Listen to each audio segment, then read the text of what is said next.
بسم اللہ الرحمن الرحیم۔ اگر اللہ کا ساتھ ہے۔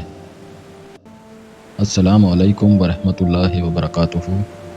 آج ہم بات کریں گے ایک ایسے موضوع پر جو ہر مومن کے دل کی گہرائی میں اتر جاتا ہے۔ وہ موضوع ہے اللہ کا ساتھ۔ اور تمہارے رب نے فرمایا، تم مجھے پکارو، میں تمہاری دعا قبول کروں گا۔ مشکل میں اللہ پر توکل۔ زندگی کے سفینے پر جب طوفان اٹھتے ہیں، مشکل کا ہر پہاڑ ناقابل عبور لگتا ہے، تب انسان کی پہلی پناہ گاہ کون سی ہونی چاہیے؟ اے میرے بھائیوں اور بہنوں، جب آپ کا کوئی نہیں ہوتا تب بھی اللہ ہے، وہ ساتھ ہے، فرمان الہی ہے۔ کیا وہ اللہ اپنے بندے کے لیے کافی نہیں؟ سیدنا ابراہیم علیہ السلام کو آگ میں ڈالا گیا، مگر اللہ کا حکم ہوا، اے آگ، ابراہیم پر ٹھنڈی اور سلامتی بن جا۔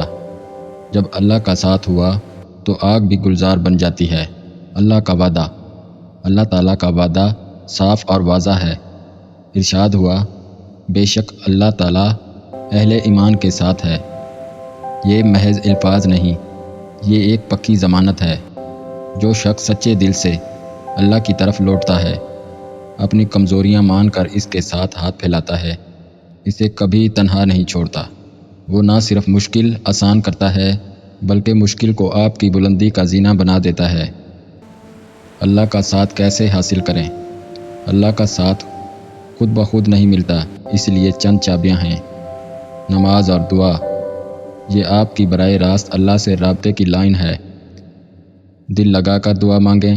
توکل، ہر کام میں پوری کوشش کریں یا پھر نتیجہ اللہ پر چھوڑ دیں، یہی حقیقی توکل ہے۔ صبر، مصیبت پر جذبات سے نہیں، صبر اور یقین سے کام لیں۔ اللہ صبر کرنے والوں کے ساتھ ہے۔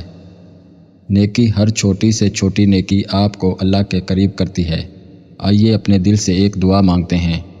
یا اللہ، تو ہمارا ساتھی ہے، ہمارا محافظ ہے، ہمارا مددگار ہے۔